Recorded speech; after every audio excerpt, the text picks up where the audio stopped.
The Subcommittee on National Security will come to order. Without objection, the Chair is authorized to declare recess at any time. A core attribute of sovereignty is maintaining control over national boundaries, yet for years we've witnessed a failure of the U.S. government to secure our southern border.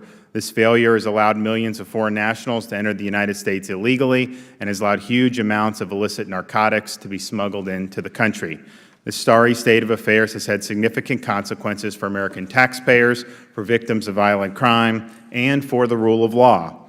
It is time to secure the border. A central issue of the President's 2006 campaign was the promise to build, quote, an impenetrable, physical, tall, powerful, beautiful southern border wall, end quote. The administration is taking steps to fulfill that promise, and the Subcommittee on National Security is closely monitoring this process. The President issued an executive order on January 25th for the Department of Homeland Security to, quote, take all appropriate steps to immediately plan, design, and construct a physical wall along the southern border, end quote. On March 17th, the DHS issued 2 requests for proposals for prototype designs as a first step in fulfilling the requirements set forth in the executive order. DHS is expected to use these prototypes to inform actual construction. Now, border walls have seen success in recent years. President Trump has identified Israeli border security measures as a potential model for securing the U.S.-Mexico border.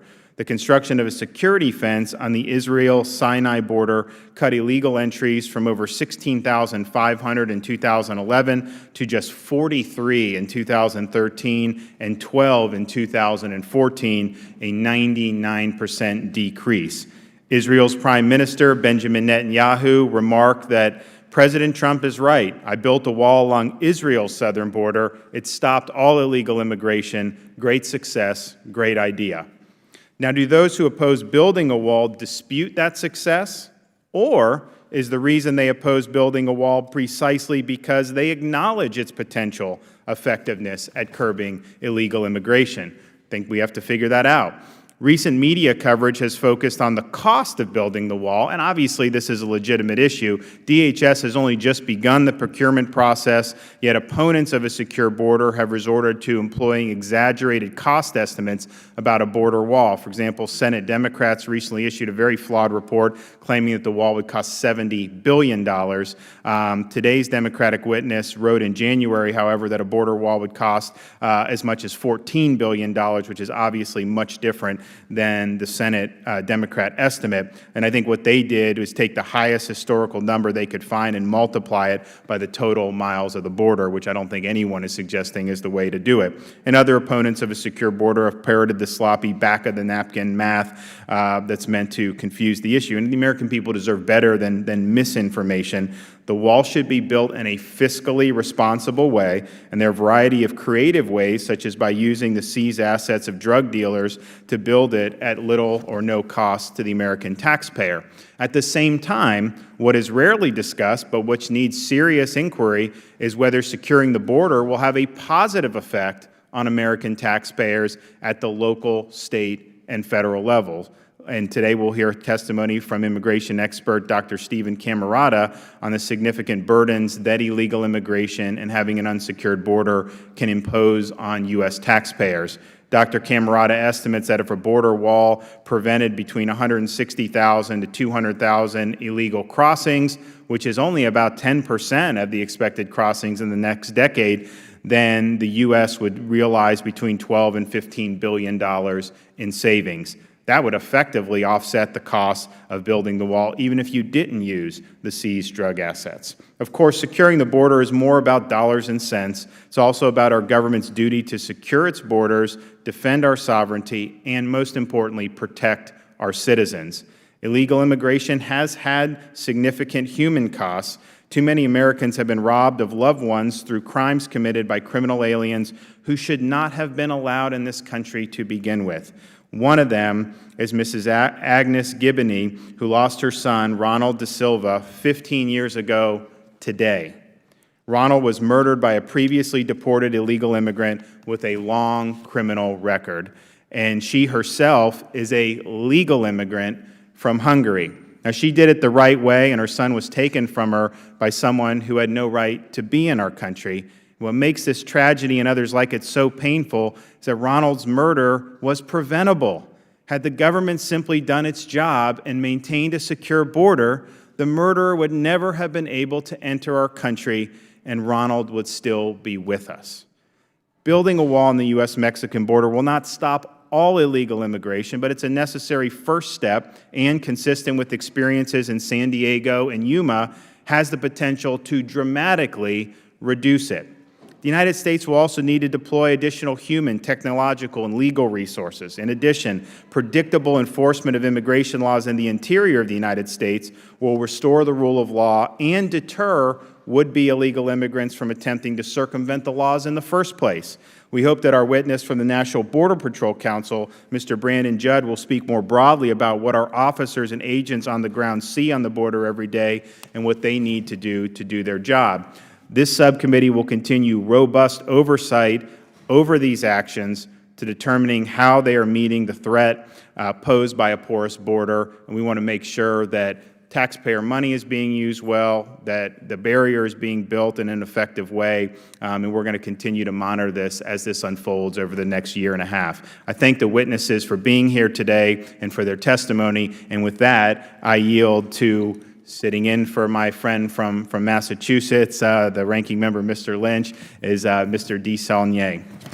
Thank you, Mr. Chairman. I want to thank you and our staffs on both sides and the witnesses today on what is a very emotional, I know, and legitimately for some of the witnesses today, issue. But I look forward to public, transparent analysis where we have a objective needs assessment, risk assessment, and an engineering assessment as to the cost-benefit of this potentially huge investment.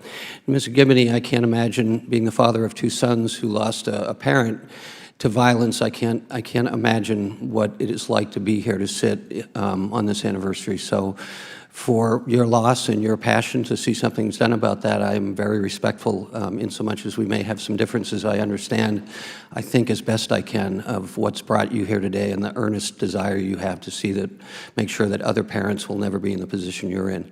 Ms. Espinoza, from what I've read in your work, similarly, not as dramatically perhaps, but more globally, as you've seen many, many cases, I very much respect your work and the ultimate desire that you have.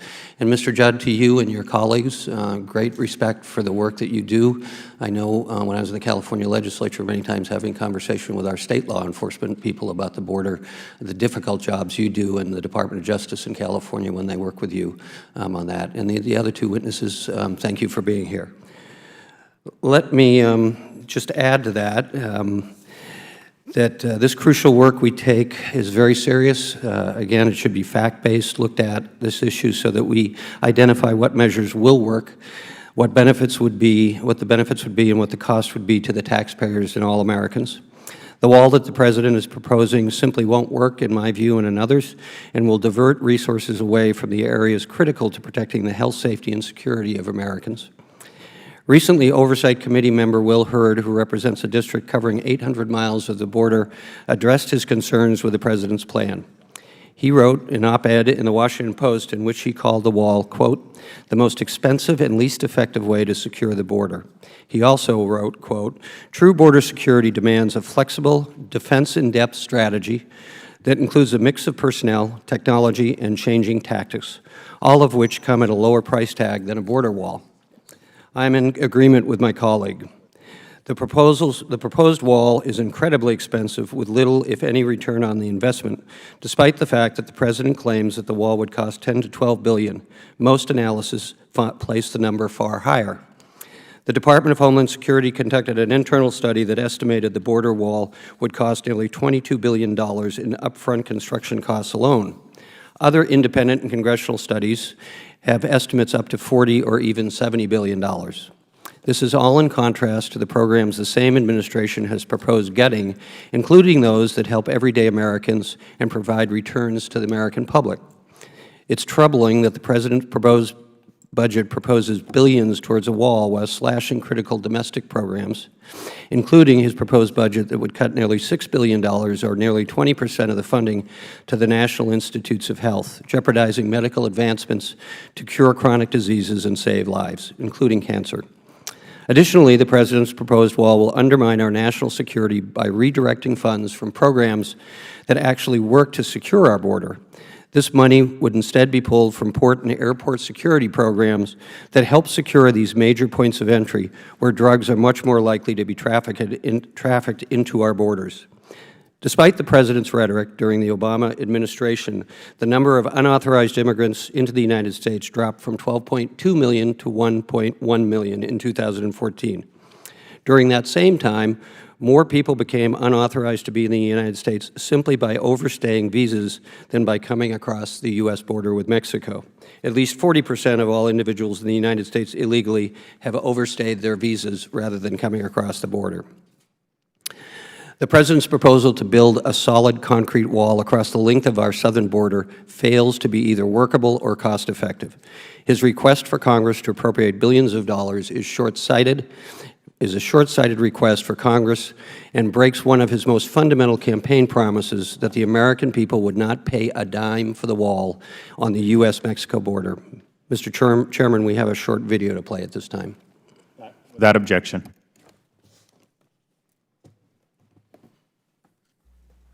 Good morning. Thanks for coming. We're going to build the wall. We have no choice. Who is going to pay for the wall? Who? The wall is going to be paid for by Mexico. Mexico is going to pay for the wall, and Mexico will pay for the wall. Mexico is going to pay for it. And I will have Mexico pay for that wall. Who's going to pay for the wall? Who?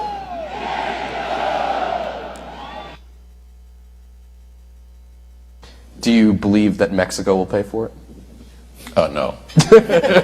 He's obviously talking about having Mexico pay for it. Do you think that's actually a viable option? No. Thank you, Mr. Chairman. When announcing his presidential bid, the President stated, and I quote, "I would build a great wall, and nobody builds walls better than me. Believe me. And I'll build them very inexpensively. I will build a great, great wall on our southern border, and I'll have Mexico pay for that wall. Mark my words." End of quotes. At the February 2016 campaign rally, the President reiterated, "We will build a great wall along our southern border, and Mexico will pay for that wall 100%. Of course, these are only a few of the countless times the President has overpromised and underdelivered for the American people. Now, less than 100 days into his presidency, he has completely abandoned this promise and changed his tune. Earlier this week, President Trump tweeted that Mexico will pay for the wall, quote, "eventually and in some form." With his track record, nobody should believe that. Instead, he is demanding that American families have the burden of finding additional billions of dollars to build this wall.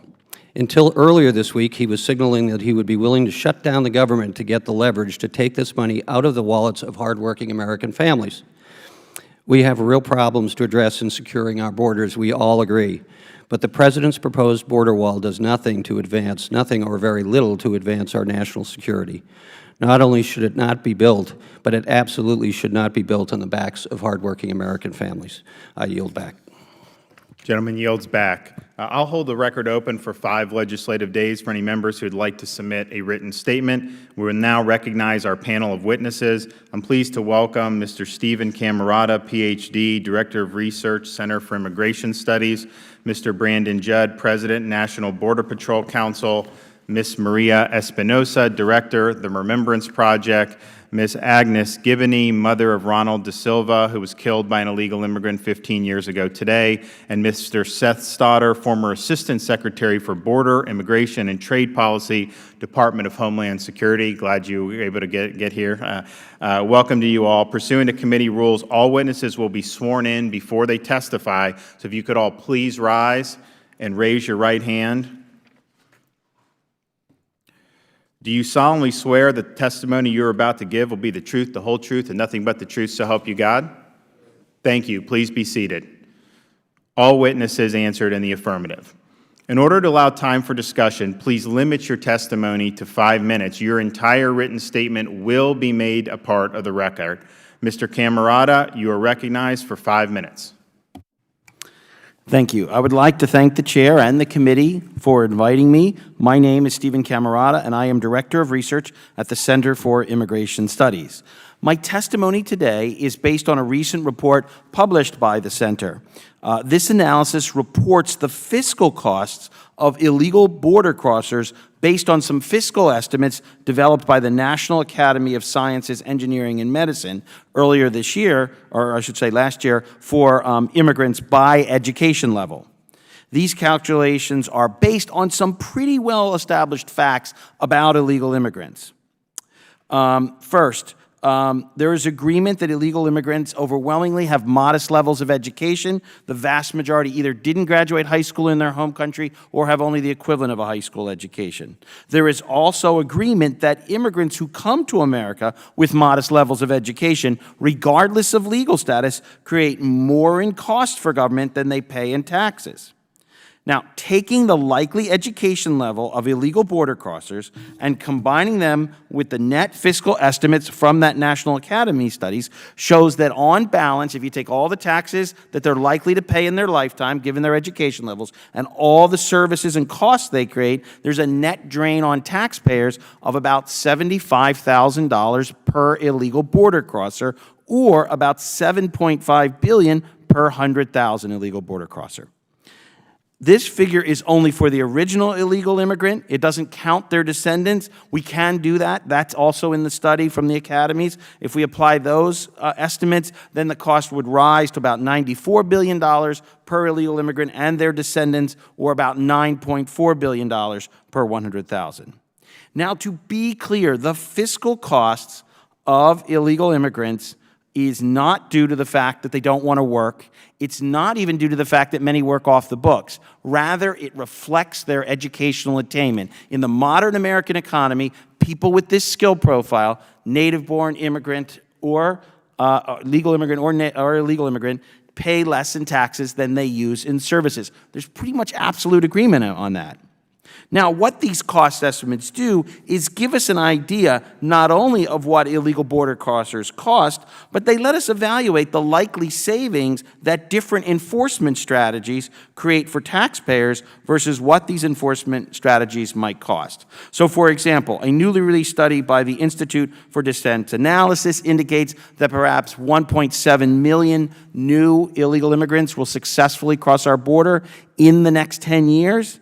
Now, if that's the case, and no one knows what the future holds, of course, but if that were to happen, and given these costs, it means that if we were to stop just 9 to 12% of those expected crossers over the next decade, it would generate $12 to $15 billion in savings, which might be enough to pay for a wall. In effect, the wall could pay for itself, even if it only kept out a small fraction of the people expected to come.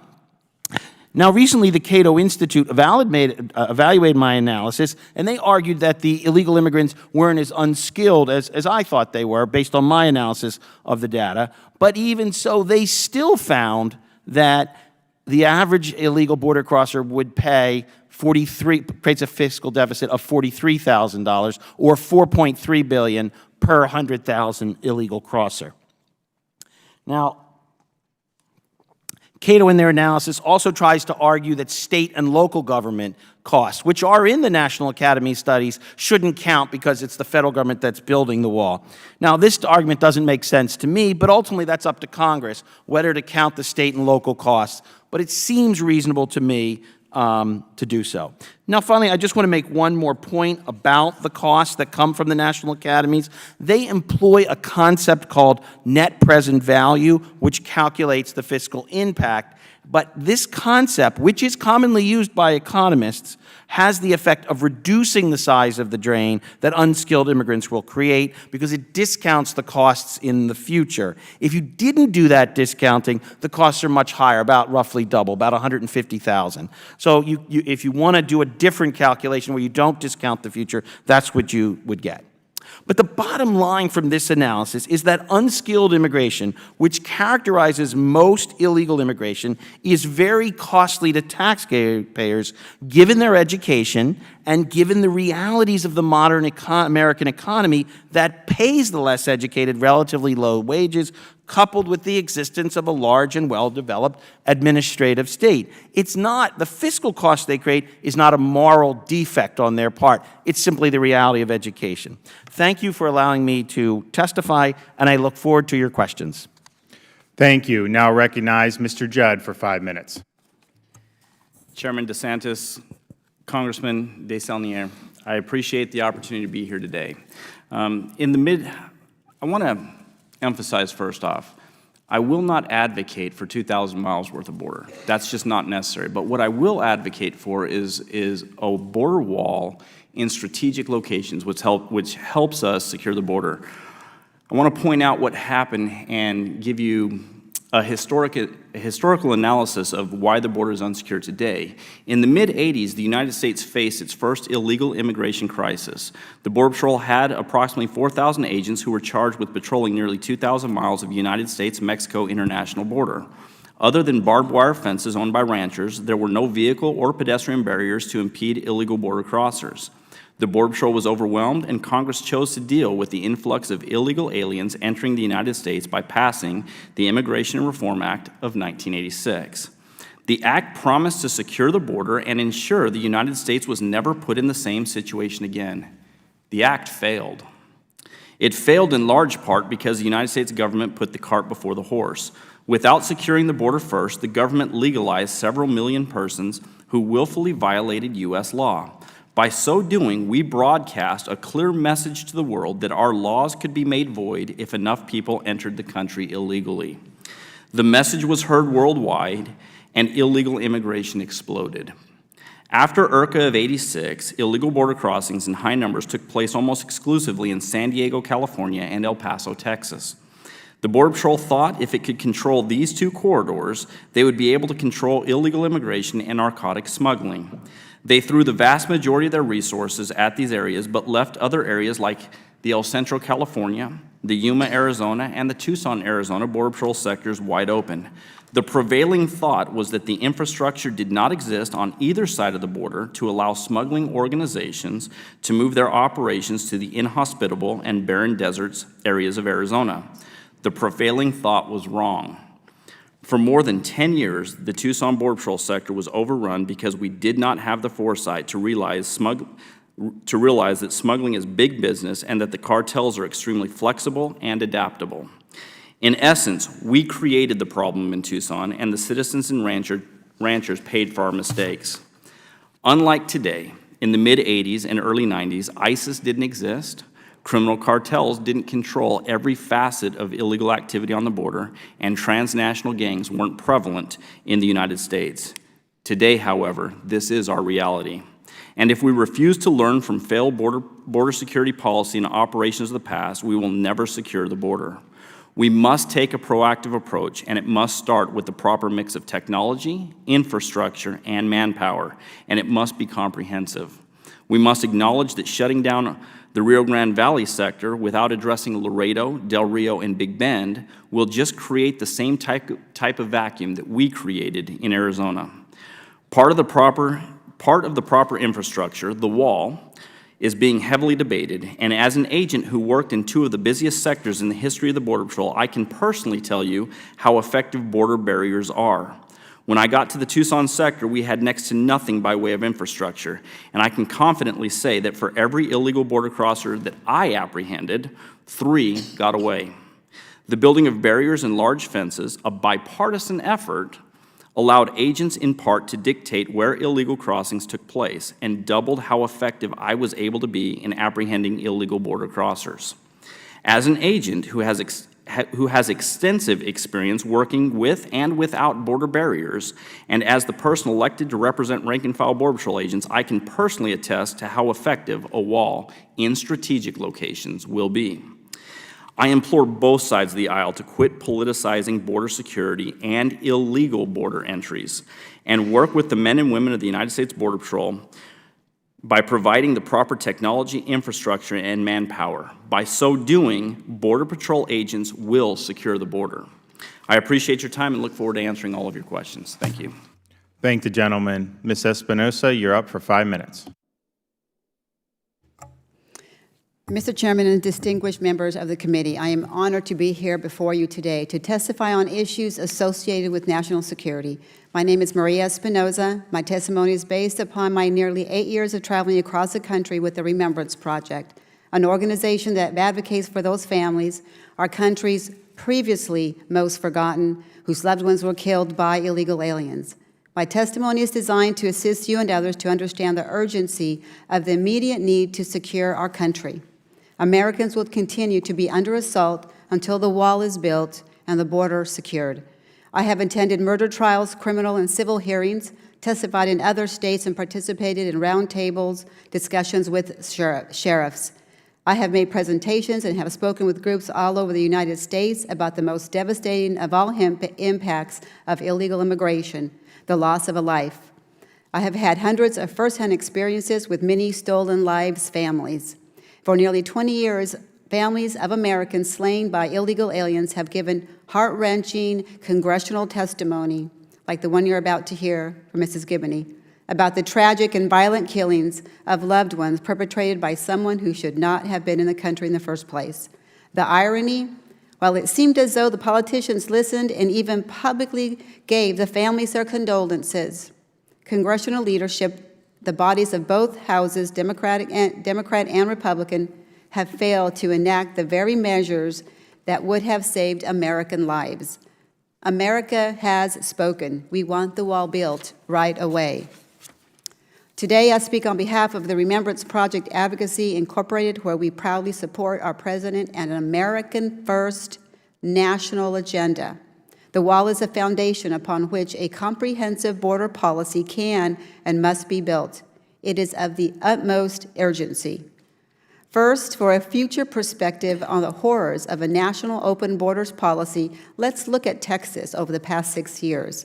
According to Department of Homeland Security status indicators, over 217,000 criminal aliens have been booked into local Texas jails between 2011 and 2017. Committing nearly 600,000 crimes, ranging from assault, of which there were nearly 70,000, to over 6,000 violent sexual assaults of women and children, and homicides, which numbered nearly 1,200, all preventable. These are only a sampling of the heinous crimes they have committed. Department of Homeland Security reports that a full 2 out of 3 of these crimes were committed by aliens here illegally. Those who falsely state that a great border wall would not work either don't know their history or are in denial. To those border wall naysayers, doubters, and deniers, I can assure you that a wall will work. Today, where walls exist on our own southern border, illegal crossings have been drastically reduced by over 94%. In the Arizona's Yuma sector, arrests of illegal alien crossings dwindled from over 138,000 to just over 8,300. The known attempts to enter and those who escaped dwindled to an equally minimal number compared to the hundreds of thousands who entered and evaded arrest in previous years. Yes, your honorable committee and men and women, walls do work. To falter now has dire future consequences to Americans and America's future. If not built when another open borders president is elected, the technological deterrence and all-important army of border agents will be reduced or entirely removed, allowing this Holocaust of American killings to resume. This unwise policy must not be allowed to be perpetrated upon our families. Based upon preliminary information, we believe that the American stolen lives may number in the tens of thousands. But because the government at every level has previously failed to identify correctly the illegal alien killers, no one knows for sure. We welcome Congress's commitment to assure an accurate accounting and believe that all Americans, if they knew the true human cost of this invasion, would demand the wall be built immediately. Just last month, there was a string of reports of heinous crimes committed by illegal alien gang members. The Remembrance Project advocacy stands behind President Trump with the American people in demanding that Congress immediately fund the construction of the wall. All of you here today and all of Congress bear a duty not just to your constituents, but to all Americans to preserve our sovereign nation and keep our communities safe by first and foremost securing our borders. I ask you to do all you can to stop these preventable killings and murders that permanently separate families from their loved ones. Please, not one more stolen lives. Thank you. God bless you, and God bless America. Thank you. Ms. Gibney, you're up for 5 minutes. Thank you for inviting me here today. My name is Agnes Gibney. I was born in Budapest, Hungary. I was 2 when my family left in January of 1957 as refugees. We immigrated to Brazil, where we lived for 13 years, legally trying to apply to come to the United States. My parents, my brother, and myself legally immigrated to the United States. We followed all the rules, the laws. We followed all the background investigation, thorough background investigation, and thorough medical exams by American consulate appointed and approved doctors. We also had to have character witnesses attesting that we had good moral standing, and my father was required to have a job contract. Today, April 27, marks my son Ronald da Silva's 15th anniversary of his murder. Ronald was my firstborn, my only son. His father, my first husband, was a Brazilian national. Ronald was a good person, kind, considerate, respectful, loving, funny, and sometimes a practical joker. He helped my parents, and Ronald was a good big brother to his 2 sisters. He was always there when anyone needed his help. Ronald went to visit his 2 children, Matthew and Marcel, and while standing on the driveway, he was shot, a bullet that was intended for someone else. The shooter, the murderer, was an illegal alien with a long criminal record who had been previously deported. Immediately after the shooting, he fled to Mexico. His wife was depositing her welfare check at the credit union so he could withdraw it in Tijuana so he could live on. He eventually returned to the United States and was sent to prison. He's due to be released in 2 years and 7 months. I am afraid that California won't notify ICE of his pending release. It took me almost 11 years to find out he had an ICE hold. If our borders would have been secured, Ronald would still be here, along with thousands of innocent victims killed by illegal aliens. Many criminal illegal aliens deported return to our unsecured borders to continue victimizing American citizens. One life lost is one too many. We need a barrier, we need a wall, and more Border Patrol officers to protect us all. Ronald's murder devastated my family. My only sibling, my brother Laszlo, had a massive stroke at age 51 due to the overwhelming stress and despair. He died the following day, only 4 months after Ronald was murdered. You see, my brother was married to my sister-in-law, who is from Mexico, and that devastated them. My father gave up living. He wanted to die, to be with Ronald, his first grandchild. It took him 11 years of suffering.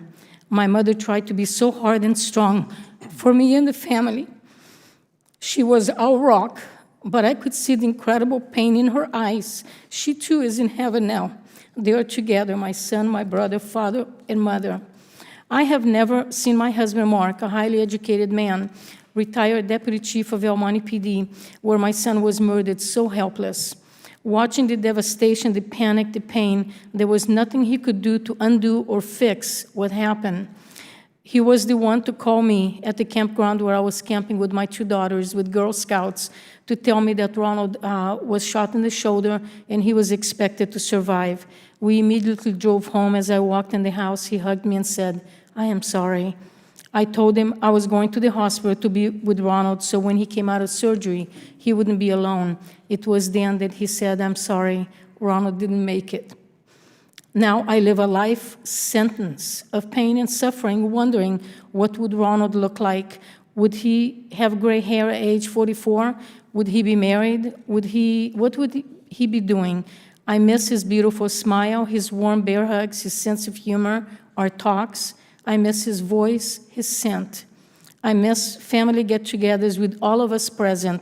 My family is permanently broken and separated. I can't travel anywhere in the world to see him ever again. I will forever miss all the tomorrows and all that was taken from me, all because of broken, open borders. I miss watching him iron his clothes and spend a long time fixing his hair but what I miss the most is him calling me Mommy. I miss everything. I simply miss my son. All I have left are his clothes, old photos, baby shoes, baby bottles, some toys and memories. I live with this emptiness, a hole in my heart, longing for my son. And I live with a daily fear of losing another child or family member.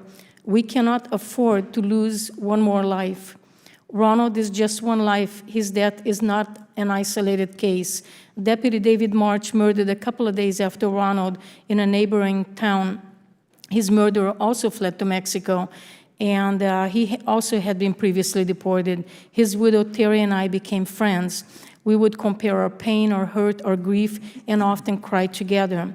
Officer Don Johnston, a co-worker of my husband, was shot by someone who overstayed his visa. He became paraplegic. He ultimately died of his injuries. Hundreds of victims, innocent lives. I wonder how many more are there that we don't know about because our government does not keep statistics on illegal aliens, crimes. What an overall problem it is for a nation that so many of U.S. citizens are killed on a daily basis by illegal aliens who shouldn't be in our country to begin with. When I became a U.S. citizen, the first president I voted for was President Ronald Reagan, who signed an amnesty bill, which was supposed to be followed by securing our borders and enforcing immigration laws within our country, including verifying rights to employment. These things have never been done, and the conditions have gotten worse every year. The irony is, my family and I legally immigrated to the United States, and an illegal murdered my son, who should have never been in the country to begin with. I urge you to do what so many politicians have promised for years: a secure border, eliminate incentives for illegal aliens to come here, and enforcement of existing immigration laws. It is too late for my son Ronald and the thousands killed by illegal aliens, but there are so many lives that can be saved if you would just take action and put Americans first. Our President, Donald Trump, deserves more respect. He is working so hard to protect our country, protect our Constitution. Illegal aliens have no constitutional rights. A country without border is no country. You may say that it is inhumane to deport illegal aliens who didn't care about breaking our laws. How inhumane is it that my son Ronald and thousands of innocent victims' lives were cut short? It is the responsibility of the government to keep us safe, and our President Trump is working to accomplish that. Please do not stand in his way. Work with him. Thank you for your time. Thank you. Mr. Stoddard, you're up for 5 minutes. Thank you so much. Chairman DeSantis, Representative DeSaulnier, and distinguished members of the subcommittee. Thank you for inviting me to testify today and to present my views on the administration's proposed wall across the U.S.-Mexico border. I've been around this issue for a while, having served in senior law enforcement and homeland security positions in both the Bush administration as well as the Obama administration. And in my view, President Trump's proposal to build a wall across the entire U.S.-Mexico border is deeply misguided, and Congress should not support it. Building a wall would be a massive waste of billions of taxpayer dollars, and unfortunately we'll get very little in return, because the wall won't help us address any of the most pressing challenges we face at the border. And in fact, it'll actually make us less safe. This is for several reasons. First, the wall attacks the wrong problem: the fear that America is somehow being overwhelmed by massive numbers of Mexican economic migrants seeking to cross the Rio Grande to take our jobs. This is an old, outdated talking point from the 1990s. While, of course, illegal Mexican migration still occurs, the reality is that the Border Patrol apprehensions are at historic lows. It's true that in the 1990s, the border was out of control, with illegal entries from Mexico approaching 2 million a year. But since then, we've dramatically strengthened enforcement and brought far greater control to our border. We've tripled the size of the Border Patrol. We've deployed sensors and aerial drones. And yes, we have constructed hundreds of miles of fence in strategic locations, mostly in urban areas like the double-layer fence in San Diego. This blend of enforcement efforts has been extraordinarily successful, making it far harder and more expensive for people to cross illegally. But it only tells part of the story. The other more important point is that Mexico is changing dramatically. Over the last 2 decades since NAFTA, Mexico has grown into the world's 11th largest economy and our 3rd largest trading partner. There are good jobs in Mexico, and people are staying to take them. What's the result of all this? According to the Pew Research Center, more Mexicans now leave the United States than head north, and border apprehensions of Mexicans are the lowest in decades, with overall apprehensions now 75% less than at the high water mark of 2000, when 1.6 million people were apprehended by the Border Patrol. Of course, some do still try to cross, and some do get in. Border enforcement will never be perfect, in the same way that even the best urban police forces will never be able to prevent all crime. But the reality is that the investments this Congress and administrations of both parties have made in securing the border have paid off. Our border with Mexico is far more secure than ever before. Now, this is not to suggest that we don't have pressing challenges at the border. We do. Unfortunately, a wall is not going to help us address any of them. First, the wall will not make us more secure against terrorism. There's little evidence of terrorists seeking to enter the United States across our southwest border. One of the most important reasons for this is our close partnership with Mexico. We work together to share and analyze information on travelers to the Western Hemisphere so we can spot known or suspected terrorists before they get here, far away from the southwest border. If the fight over the wall poisons this security partnership with Mexico, it will make the American people less safe. Second, the wall will not stem the flow of illegal drugs. This is for the simple reason that drugs, for the most part, are smuggled into our country in the thousands of cars and trucks that enter our official ports of entry, such as San Ysidro. No one is proposing that we build a wall across Interstate 5 or block all trade or travel with Mexico, and a wall won't stop drugs from being smuggled through tunnels or by aircraft.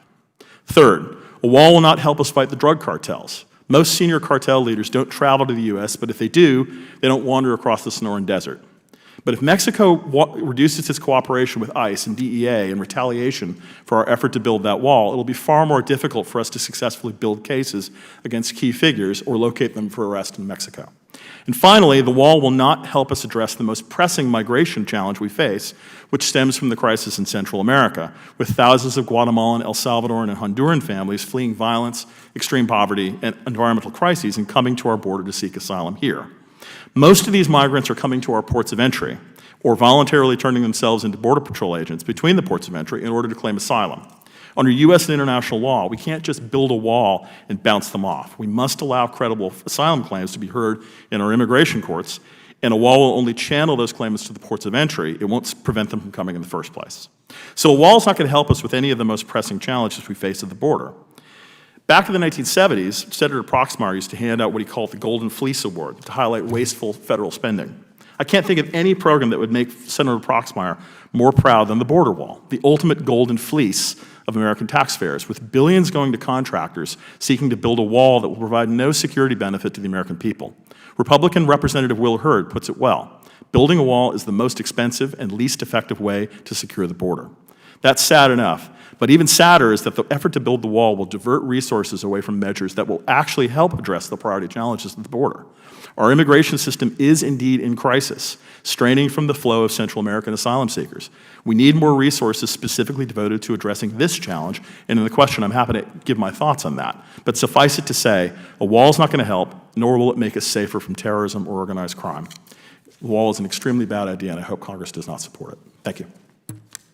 Thank the gentleman. I'll now recognize myself for 5 minutes. One of the frustrating things with this issue is just it's been failure theater in this country for over 30 years. I mean, Mr. Judd, you mentioned it, Ms. Gibney, the 86 amnesty. We're going to do an amnesty, build, secure the border, no more illegal immigration. That's going to be a thing of the past. And illegal immigration quadrupled between then and now in terms of the numbers that are here. 1996, we were supposed to have an entry-exit visa system implemented. And that's different than this wall issue, but there's millions of people who come legally and overstay their visa. To this day, we do not have an entry-exit visa system. And then in 2006, with the support of people like Senator Hillary Clinton, Chuck Schumer, Joe Biden, Congress overwhelmingly passed the Secure Fence Act, which was supposed to provide 700 miles of double-layered fencing. And in areas where that's been done, it's been very effective. And yet Congress immediately gutted that the next year. We've had about, I think, 36 miles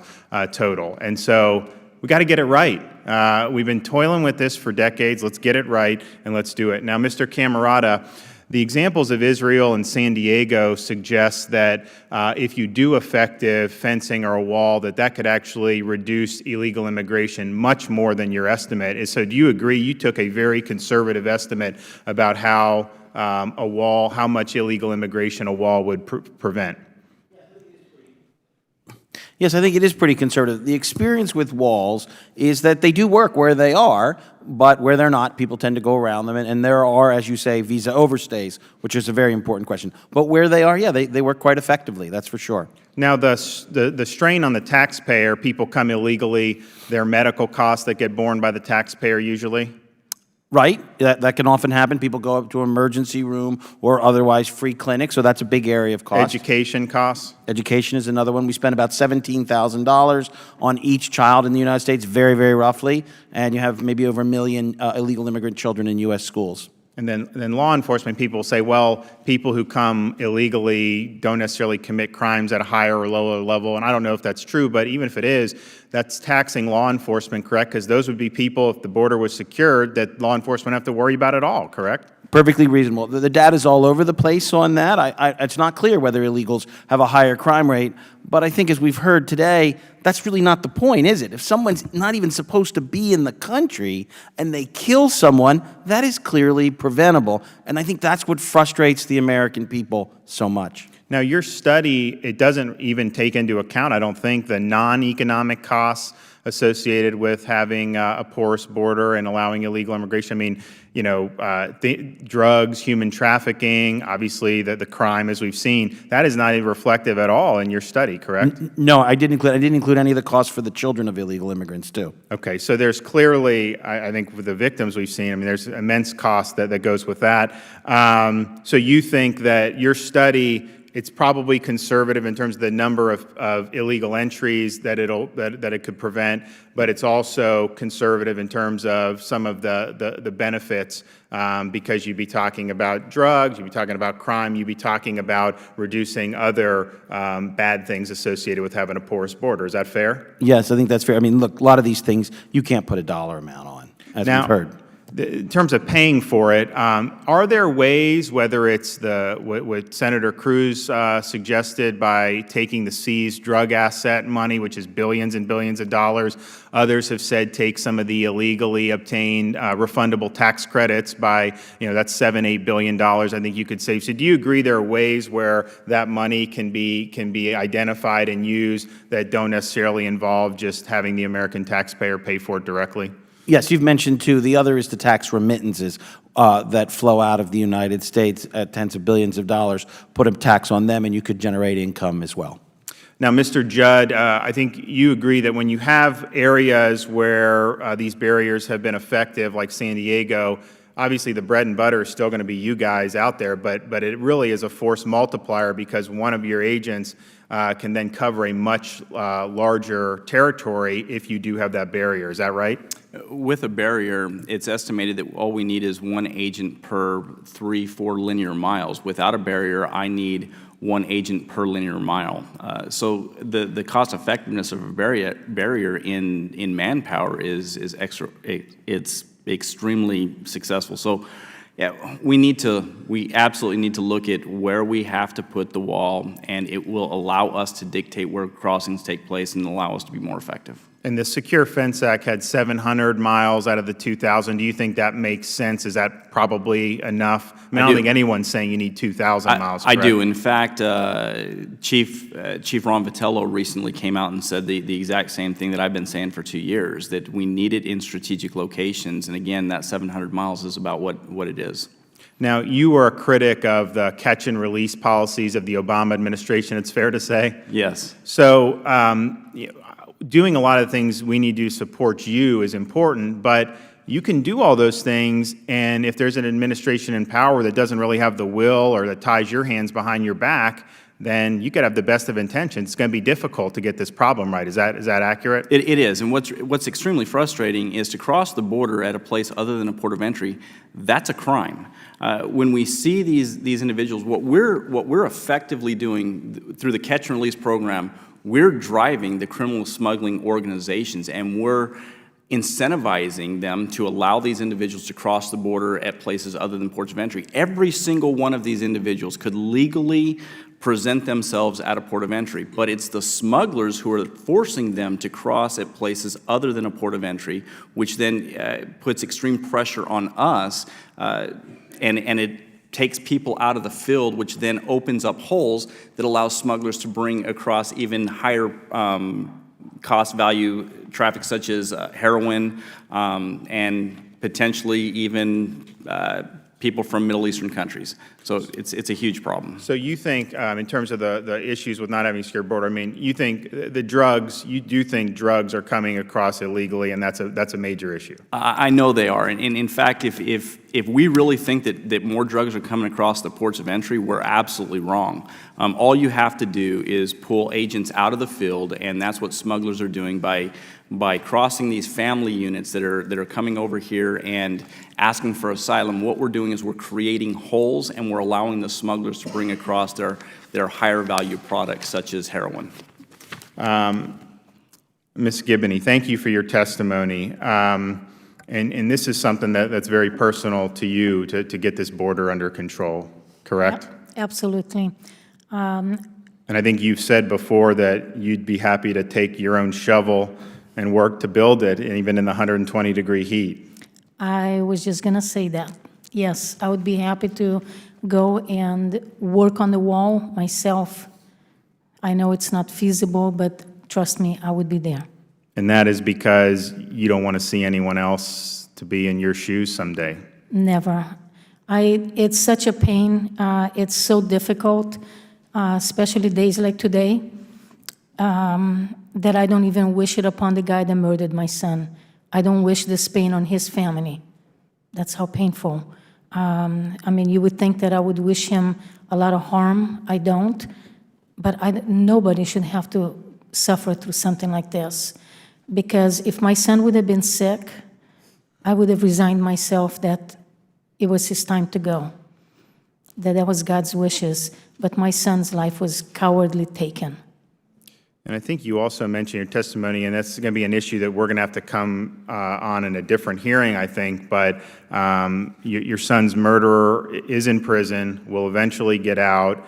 You're worried that California may not notify ICE, and we've had Jamil Shah here, who's also from California. You probably know Jamil, and Yes. You had illegal aliens. They were involved in criminal activity, released by the state, and then murdered Jamil's son. We had Casey Chadwick, her mother here last year, who you had a guy from Haiti who was illegally in the country, served a sentence for manslaughter. I think it was 12, 13 years. Connecticut, ICE did not send him back, released, and then he killed Casey. So that is going to be an issue, I think, that we're going to have to get right. Because if you know someone's already served a sentence, they're not here legally, releasing them into society, to me, puts the American people in grave risk. And so I think you're right to be concerned about it. We want to work with you to make sure that these states are working with ICE so that we're not letting dangerous people out. I've gone over my time, and I will give indulgences to my friend from California, and I'll recognize him now. Thank you. Thank you, Mr. Chairman. And I would really, in Mr. Judd's comments earlier, and to the degree you can help us with this and your members, it would be wonderful if we could get, knowing the passion involved, not want to put words in your mouth, but your original testimony, to depoliticize as much as possible.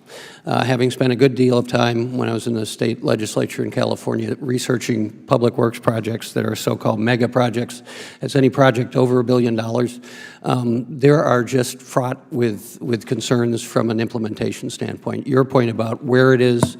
So it would be my wish that perhaps there's an opportunity for us in a dispassionate, nonpartisan way, look at just the engineering and, from the security experts, the best return on investment. And to that regard, it has to be at least considered where the money will come from, whether the money will come from other parts of Homeland Security or whether it will come from NIH, which has equally compelling parent stories about people losing their lives because we haven't invested there. So that is an overall context. First, Mr. Chairman, I'd like unanimous consent to enter into the record the Cato report that Mr. Camarado referenced, not the most liberal organization in the world. The title of the report is "The Border Wall Cannot Pay for Itself." So I would like to enter that into the record. Without objection. And Ms. Gibney, the comments about your concerns from California, having a good relationship and being from California with the governor's office and with the attorney general and other public safety people, we have differences of opinion respectfully, but to the degree that it's appropriate, I would like to also work with the chairman to make sure that we communicate appropriately with you about the release of your son's, the perpetrator of that crime. So I'm happy to work with that, with the difference that we have some differences of opinion, but as appropriate, I'd be happy to.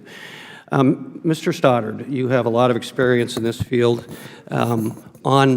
As I said earlier, in big public works projects, usually get a needs assessment, extensive peer-reviewed need assessments, so you get risk assessments. You let the engineers do their job, tell them what the objective is. You let the experts like Mr. Judd and Homeland Security have their input. With your extensive experience, are we at that point yet to go ahead and make a judgment that this is, realizing there are dueling ideological think tanks that are offering their own perspective, including some that you would have an unexpected, like the Cato Institute, view of it? I think we're at a position right now to know for a fact that a federal program like this will have massive cost overruns. We know that for a fact. We know that the wall, whatever the estimates, whether it's $15 billion, $22 billion, $70 billion, we actually have no idea what a wall would actually cost. The thing that I do know is that, I mean, I'm with Mr. Judd in the sense of, I think the way to secure the border is to have the right blend of different things that we do, whether it be Border Patrol personnel, technology, sensors and drones, fencing, also investigations as well, investigations of human smuggling networks and financial facilitators of those networks. You have to have a blend of all of them. And I think the fallacy, of the wall is to think that, well, this is just one size that's going to fit all. We're just going to put a giant Great Wall across the southern border, except for the ports of entry. So let's not forget the ports of entry and the stuff that comes in through the ports of entry. Mr. Stoddard, though, my comment is just to the dispassionate analysis from law enforcement experts, Homeland Security experts, and engineers.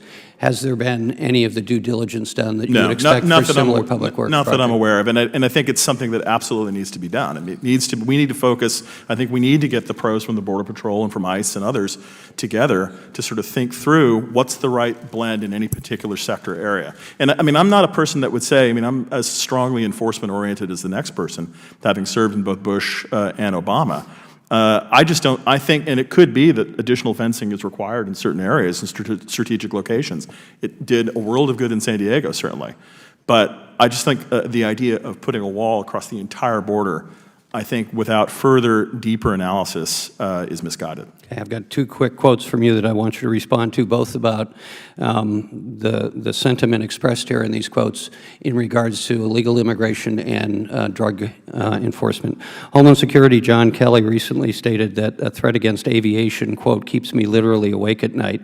Yet President Trump has proposed cutting the Transportation Security Administration budget, including a program that supports local police at airports. The other quote that I would like you to respond to is in February, Vice Admiral Charles Ray of the Coast Guard's Deputy Commander of Operations stated, quote, as a result of lack of resources last year, we were prevented from getting over 580 known smuggling events, and those shipments made their way north. So could you respond to those two quotes? Sure, let me take them in reverse order. First with Charlie Ray, who I know well, good guy. I think, I mean, the idea of cutting the Coast Guard in order to build a wall is kind of insane, because if you think about it from the perspective, we always thought in Homeland Security, we think about the three borders of the United States. So northern border, southern border, and the Caribbean border. And the more we reduce the resource availability of the Coast Guard, we are opening ourselves up to mass migrations from Haiti, from Cuba, and also for a shift in drug trafficking from the current place where it is, which is the U.S.-Mexican border, back to the days of the 1980s and the 90s of movements through the Caribbean. So we have to make sure that the Coast Guard is adequately resourced to handle our third border. With regard to TSA, I mean, the cuts to TSA, I mean, I'm the first one to admit that, certainly TSA requires some, evaluation to sort of determine, where it spends its money. But yeah, the reduction of expenditure on the Viper teams to help state and local law enforcement, not only in airports but also surface transportation, is perhaps unwise. And just a concluding comment, Mr. Chairman, and Ms. Demings can speak to this with more expertise than me, but having spent some experience on this, it's always dangerous, I think, for us in elected office, irrespective of party, to jump to conclusions about criminality and how to stop it. That needs to be evidence-based. We have some bipartisan agreements on that in other fields. I would suggest that this is one of those opportunities to be driven by evidence-based research in addition to the engineering aspects of this project that is thoroughly peer-reviewed. Thank you, Mr. Chairman. Thank you. With unanimous consent to waive on Mr. Grothman from Wisconsin. He's not a member of the subcommittee, wanted to participate there. Without objection, so ordered. The chair will now recognize Mr. Comer for 5 minutes. Thank you, Mr. Chairman. And I have to say that during the 2-week recess, I spent the whole time traveling the district. Have a very wide district, very rural. 6 hours from east to west in my district in southern Kentucky. I had 10 town halls and I don't know how many meetings and how many conversations with people, and the wall always came up. And there is overwhelming support in my district to build the wall, and that's something that people expect to get done in the very near future. So I had a couple of questions first for Mr. Judd. Would the border wall have mitigated the terrible opioid epidemic we are seeing sweep across America, especially in my rural district in Kentucky? It absolutely will, because again, we will then dictate where illegal border crossings take place if we build the wall. How many criminal gang members have crossed into the U.S. in the past 5 years, and do you think the border wall could have reduced that number? I don't think it could. I know it could. When we catch these individuals that are coming here and asking for asylum, one of the biggest problems that we face is when we have them in the detention facilities, they're actually recruiting, while they're in our custody, they're recruiting other individuals to join their gangs, and that's an extreme concern. Mr. Judd, I saw in the newspaper the Senate Democrats assume a per mile cost of $36.6 million per mile. Do you agree with that cost estimate? I don't. I'm not an expert on what the cost will be. I can just tell you how effective it will be. But what I can tell you is that 9/11 cost the government trillions of dollars. We have to $1 billion. That's a drop in the bucket compared to what happened on 9/11. Mm-hmm. Obviously, that's a concern of every taxpayer and every person that has any type of conservatism is the cost. When you look at the total cost, will all areas of the southern border require new fencing, as some of the opponents have claimed? It will. It will. We're gonna to build a proper wall. I'm an advocate of fencing, and again, it was a bipartisan effort that passed that. But the problem with fencing is it's defeatable. I can bring up a welding torch and I can cut holes in the fence. In fact, that's what happens. I have a brother who's also a Border Patrol agent who spent 2 years, and all he did every day was patched holes in the fence. And so a wall cannot be defeated the way a fence can be defeated. Mm-hmm. What other factors, I guess this is for anyone on the panel, what other factors could have an impact on the total cost of the border wall? Are there things that can be done to build the wall cheaper, where we still have the maximum security impact, or what other factors would impact the cost or could impact the cost? Anybody? Well, I mean, obviously, one of the key questions is, what are the most vital areas, right? There's parts of the border that are not likely to become major smuggling routes, at least for individuals. So we don't need a wall or even a lot of fencing there, maybe just a vehicle barrier. So I certainly don't think that we need a giant wall across the whole border. That's not my position. My position is that there are places where a wall and fencing barriers are vitally important, and we don't have them. And we've authorized it in the past. That seems crazy to me. And so I think that's where we should start, at the very least. Mm-hmm. To address your question, one of the things that I have been impressed with, and again, this is not trying to take a political stance. I'm independent myself. But one thing that I have been impressed with is I've had the opportunity to meet with President Trump face-to-face on 4 occasions. I've had a telephonic conversation with him specifically about this issue.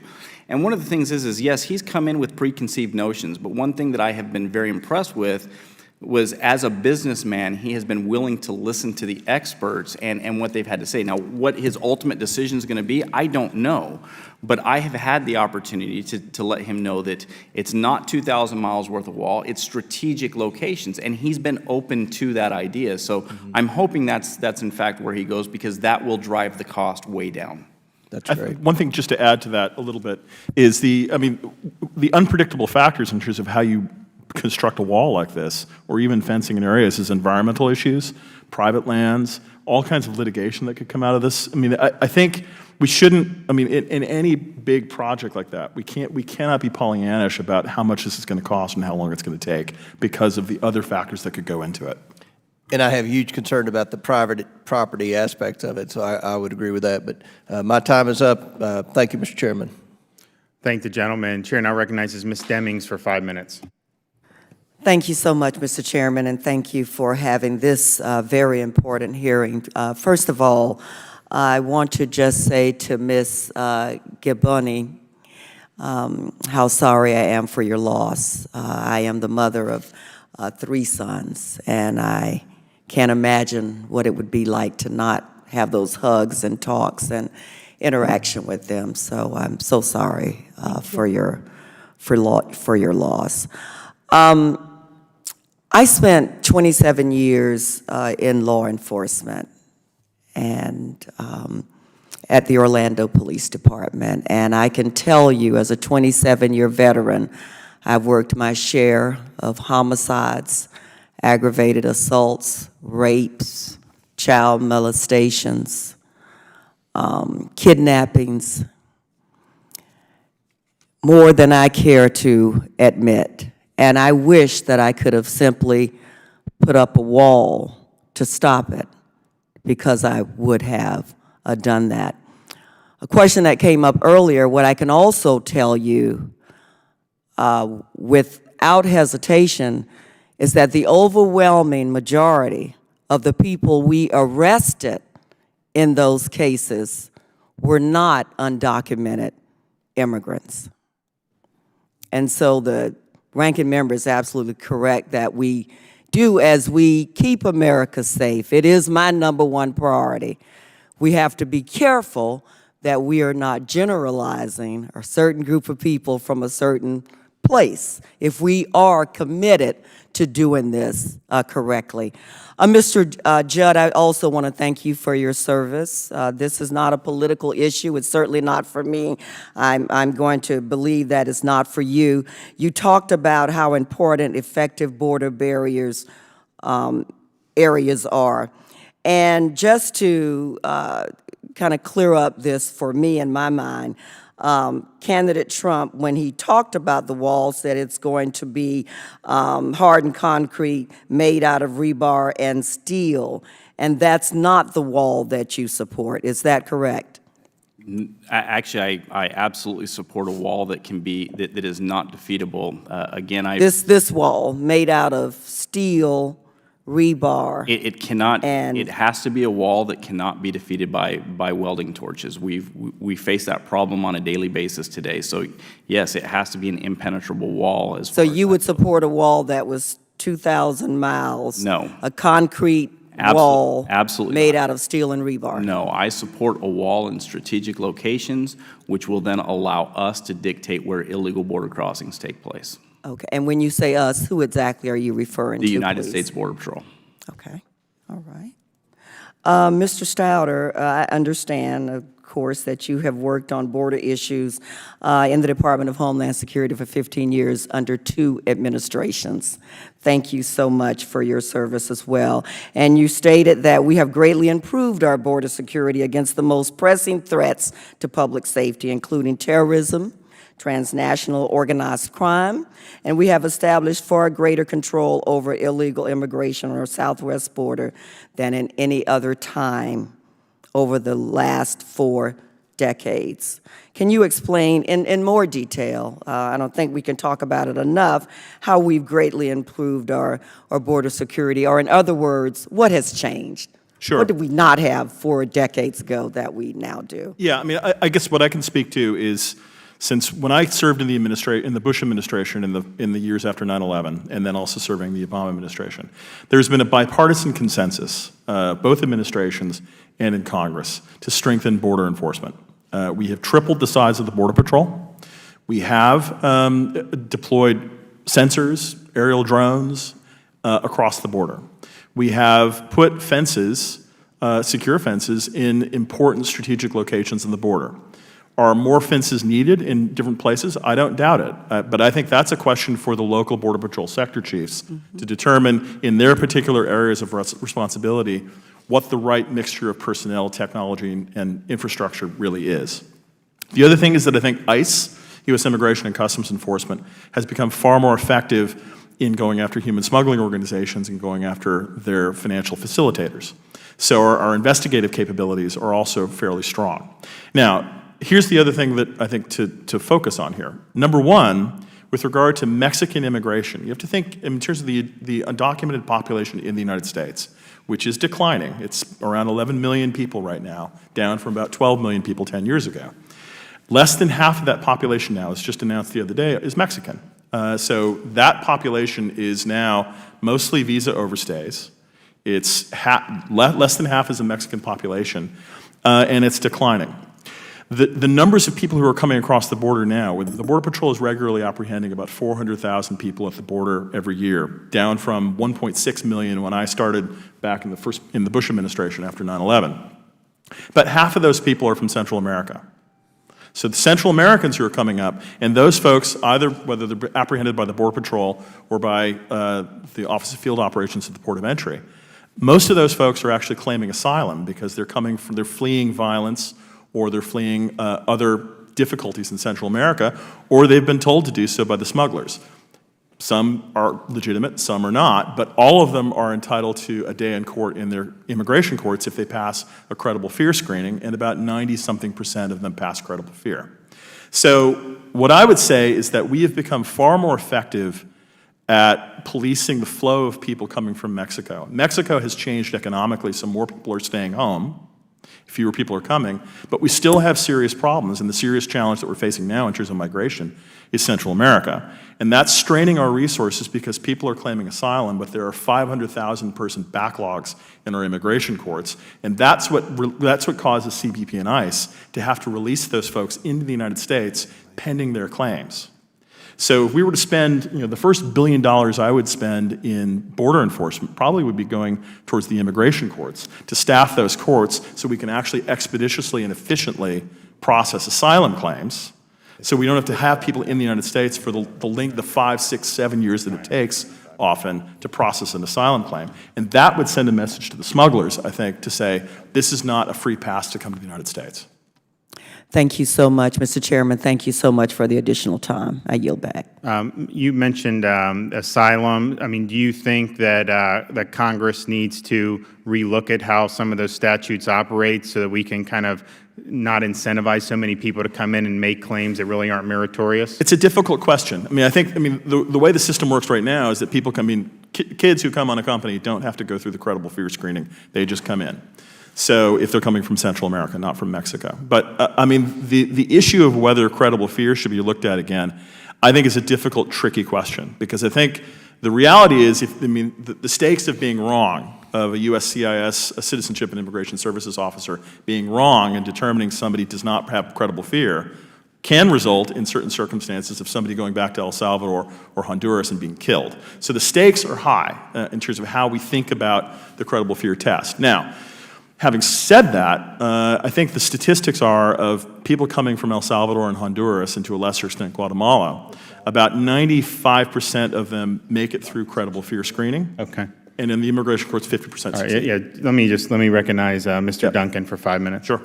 Well, thank you, Mr. Chairman, and thank you most of all for the great job you do chairing this subcommittee. Let me just say, Ms. Gibney, I've noticed that some members of the Congress and many of these Saturday night comedians try to make jokes about the wall. It's not much of a joke to you, is it?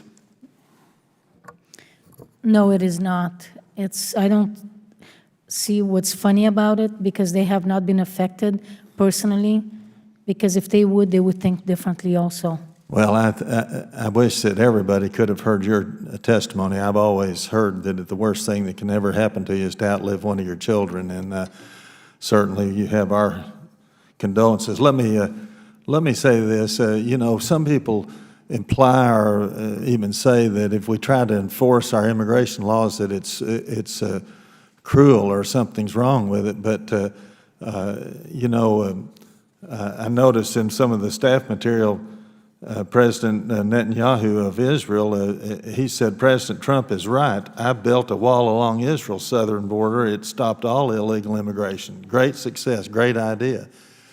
Somehow he can do it and not be criticized, but if we try to do it, there's something wrong with it. And then also I noticed in the material that I've been given from the staff, I mean, even Mr. Stoddard said it's a border works in certain strategic locations, and I think that makes a lot of sense to me. I know the material we've been given says that just before they built the first wall in San Diego, there were approximately 700,000 apprehensions, and this last year it was down to 31,000. So a wall has been very, very effective there.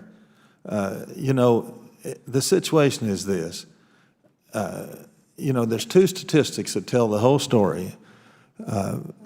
With only 4% of the world's population, we buy almost 22% of the world's goods. We have a standard of living far beyond what anybody else has. So you certainly can understand why so many hundreds of millions, maybe even a couple of billion want to come here. And the second statistic is that 58% of the people in the world have to get by on $4 or less a day. I mean, most people in this country don't realize how blessed we are, how fortunate we are. And you can understand why so many people want to come here. And we sympathize with all these people. The Americans are the kindest, most generous, most sympathetic people in the world. But we simply can't open our borders and just take in everybody who wants to come, because our hospitals, our jails, our sewers, our schools, our roads, our whole infrastructure, not to even mention our economy, we couldn't handle the rapid influx of people that would come here. And there's no other country that faces the problem that we face to the extent that we face it. And so it's not cruel, it's just common sense.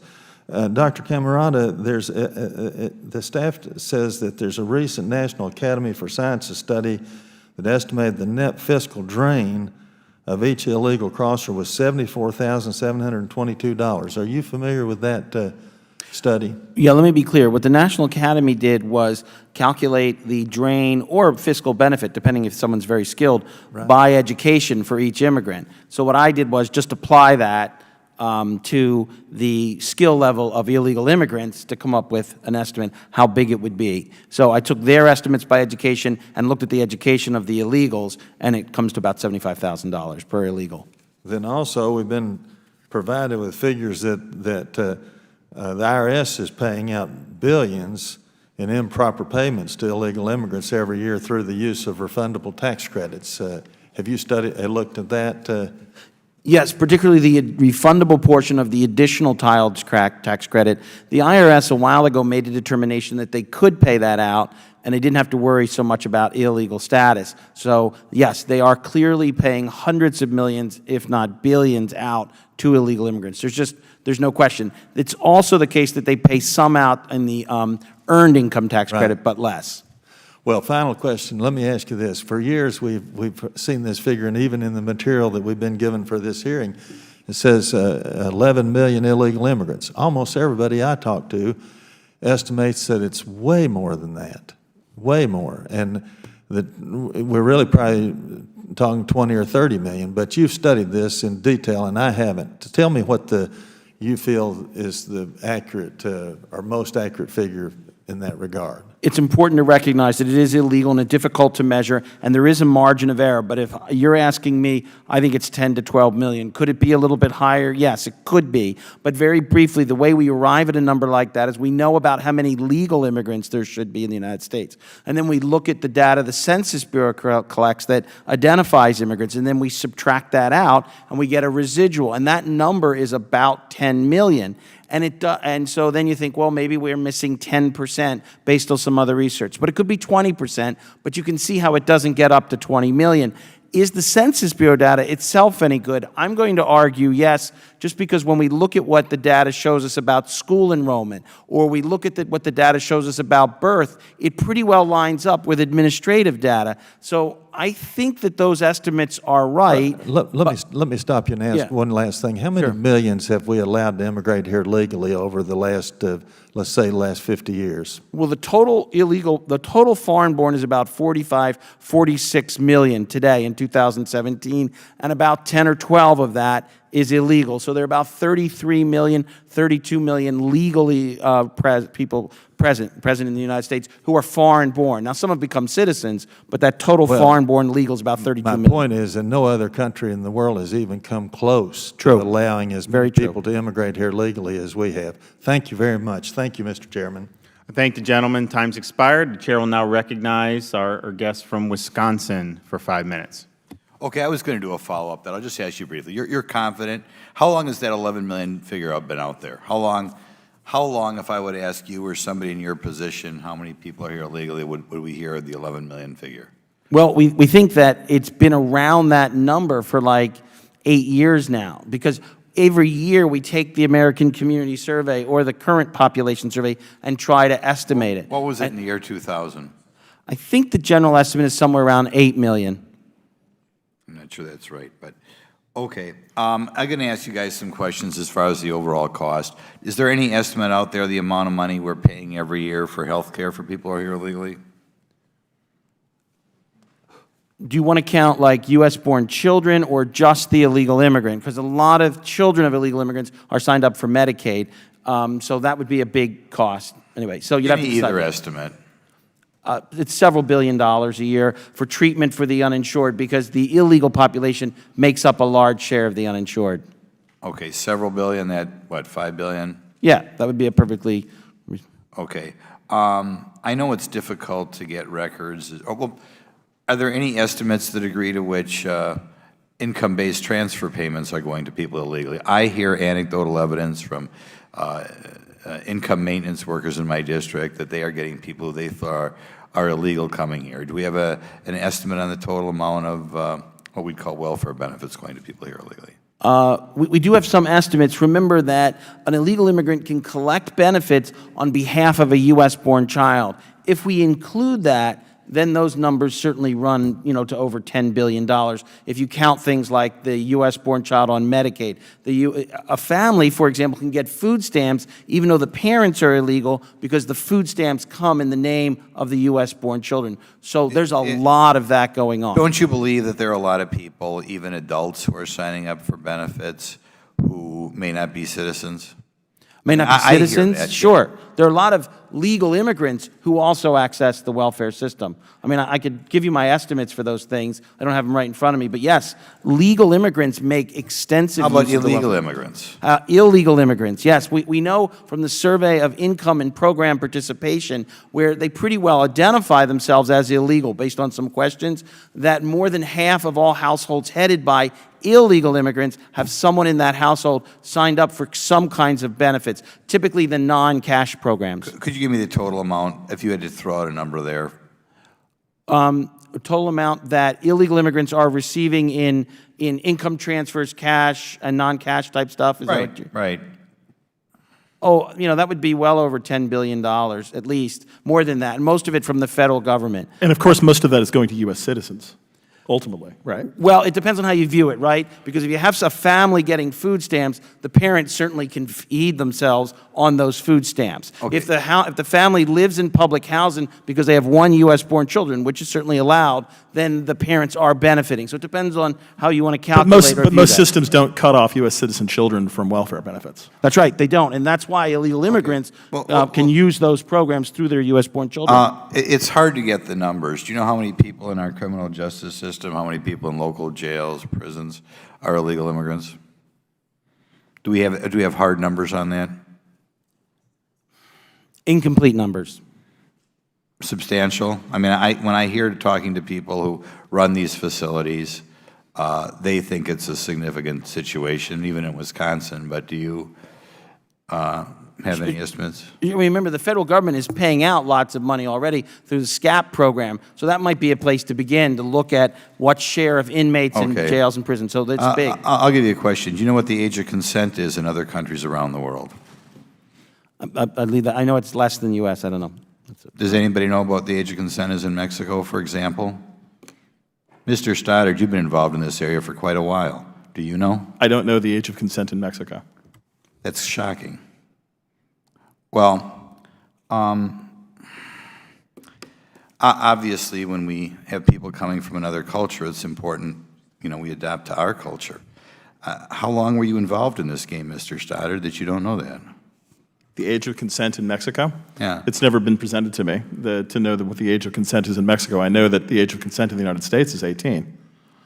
Well, it varies from state to state, but yes. Yeah, California. They're 18 in some areas, 16 in others.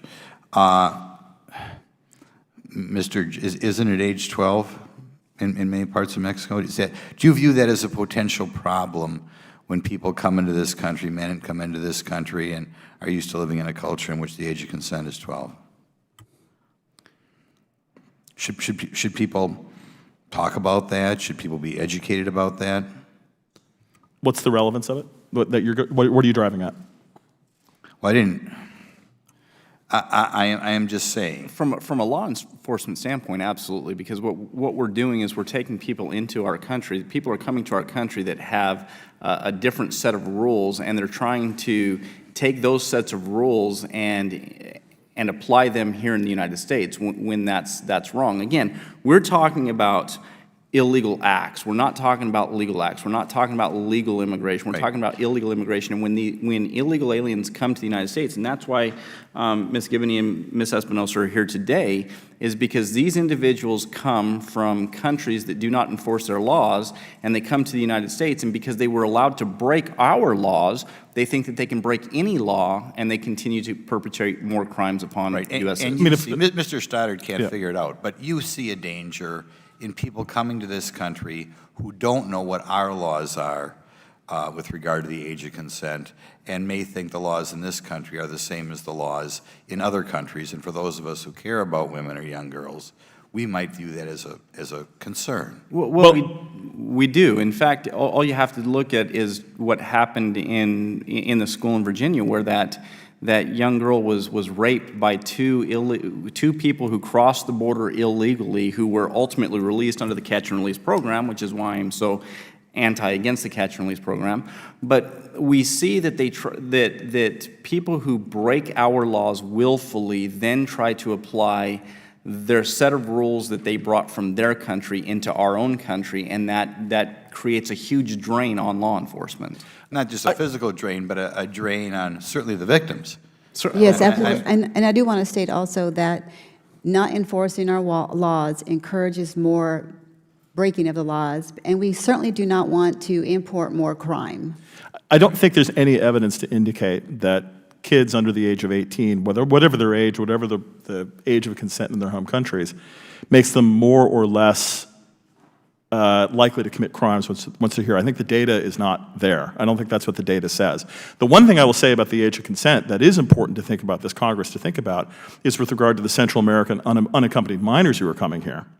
That if they are under 18, if they're coming unaccompanied. Yeah, I'm running out of my time here. I'm well past my time, and the chairman has indulged me. But I just will say, it concerns me if people are not being informed what our culture and our laws are who are coming here from other countries who think it's perfectly okay to have sex with a 13-year-old, if that's the culture they're coming out of. But thank you.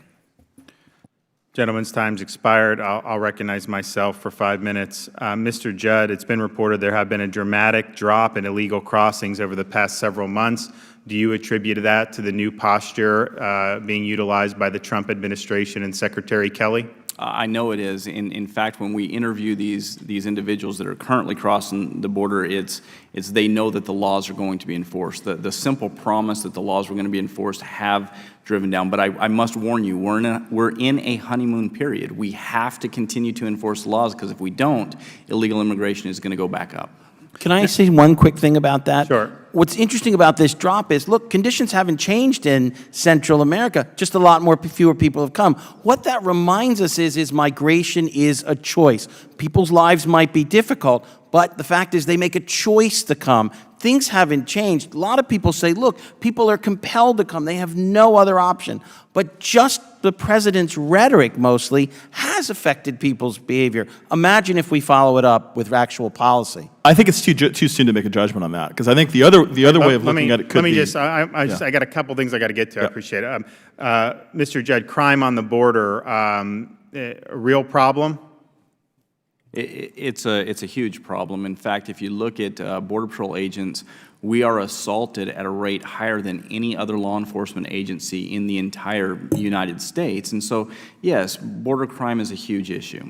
And because I think Mr. Stoddard had mentioned the cartel leaders, they're not exactly crossing the border, but does that mean that the cartels aren't a major problem on the border, or do you think they are? No, I know the cartels. When I joined the Border Patrol in 1997, almost 20 years ago, we had mom and pop smuggling organizations. That does not happen anymore. Every single facet of crime is controlled by very, very dangerous cartels.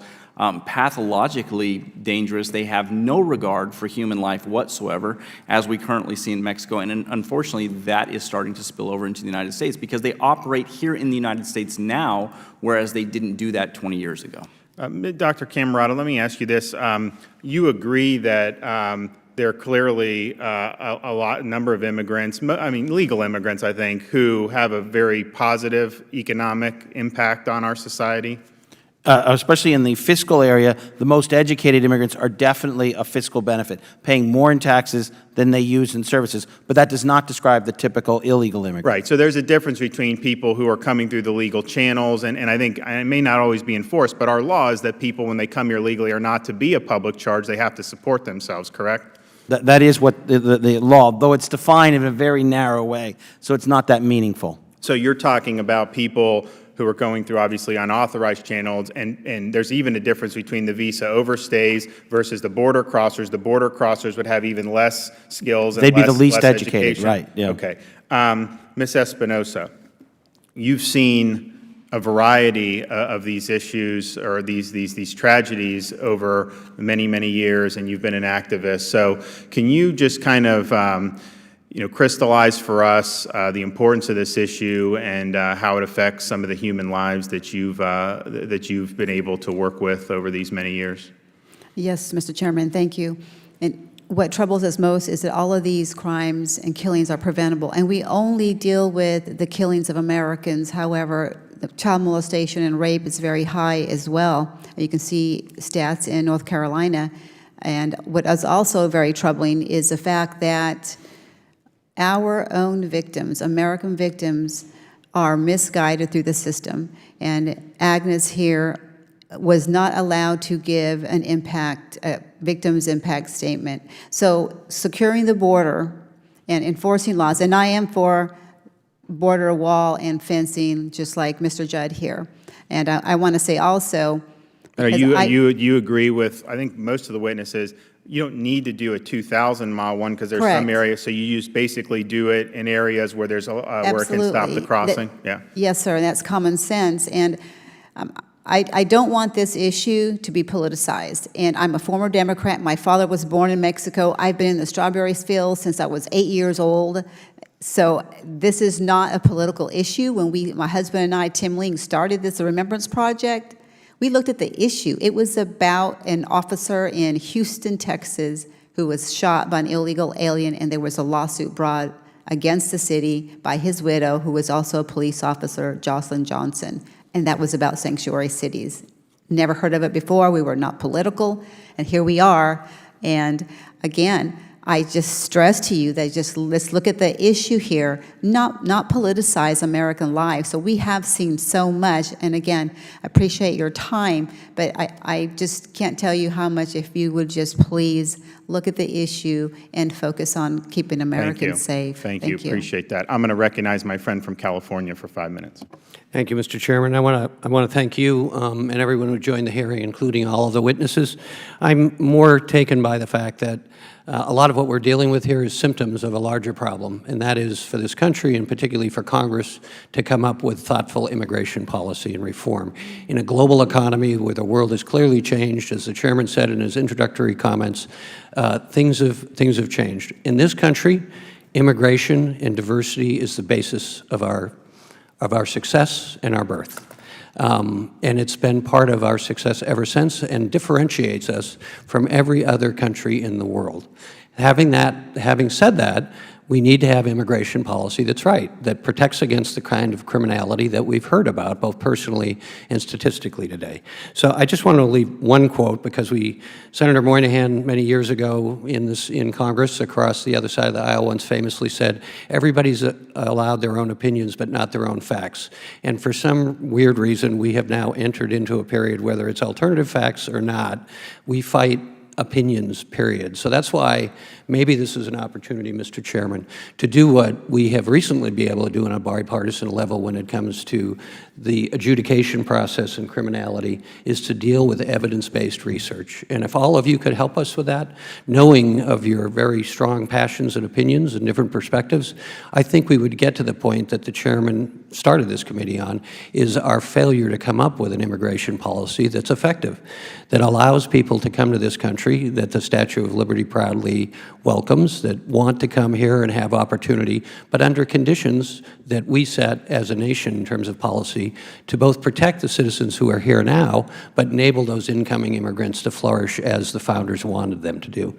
So I just wanted to read one quote, because we get into these dueling perspectives of cost, from a New York Times Magazine article that was actually quoted by the majority staff in basically corroborating Mr. Camardo's comments and research. But it went on to say, and I quote, "There are many ways to debate immigration, but when it comes to economics, there isn't much of a debate at all. Nearly all economists of all political persuasions agree that immigrants, those here legally or not, benefit the overall economy, and that is not controversial." He goes on to a quote from Heidi Scherholz from the National Policy Institute that says, quote, "There is a consensus that on average the incomes of families in this country are increased by a small but clearly positive amount when amount comes from immigration," end quote. So I just end my comments in saying maybe this is an opportunity in this relatively poorly attended hearing, that all of us could focus on the real issue, that we recognize that immigration is a great benefit to this country and it is a basis of this country's success. In California, there's plenty of research that shows that the reason we're the 6th largest economy is because we have the most diversity and are the most reflective of the global economy. Having said that, we have to get immigration policy right so the things that have happened, at least statistically, are reduced. So that, Mr. Chairman, I would again thank you and hope that this is an opening of a new chapter in a bipartisan effort to put our efforts to where it's most effective. I thank the gentleman. The Chair now recognizes the gentleman from Georgia, Mr. Heiss, for 5 minutes. Thank you, Mr. Chairman. Mr. Judd, let me begin with you. How did the construction of the multi-layer border fence in San Diego back in '96 impact illegal entry into the area?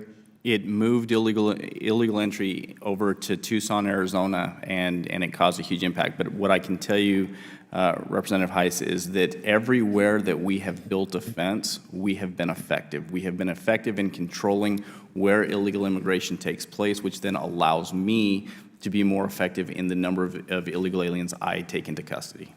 Do you have any idea how many apprehensions there have been, the difference from before the wall was built in San Diego as to apprehensions now?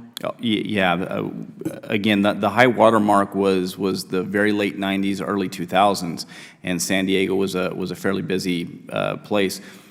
After the fences were built, the double arrow fencers, the effective barriers were built, illegal immigration dropped to next to nothing in San Diego, and it all moved out to the locations where there weren't physical barriers.